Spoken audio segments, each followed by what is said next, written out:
या व्हिडिओमध्ये आपण पाहूया की 1 सेंटीमीटर म्हणजे किती मिलीमीटर ते. इकडे मी मोजण्याची पट्टी काढली आहे जी आपल्या कंपासमध्ये असते. सुरुवात होते शून्यापासून. 0 1 2 3 4 5 असे 15 पर्यंत त्याच्यावरती नंबर लिहिलेले असतात.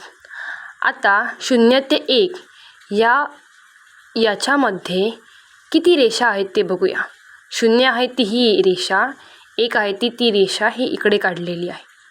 त्याच्यामध्ये ही लाल रंगाची रेषा आहे ती मी इकडे काढली आहे. 0 आणि ही लाल रंगाची रेषा त्याच्यामध्ये किती छोट्या रेषा आहेत या निळ्या रंगाच्या त्या मी इकडे काढल्या आहेत. त्या किती आहेत? 1 2 3 4 रेषा आहेत.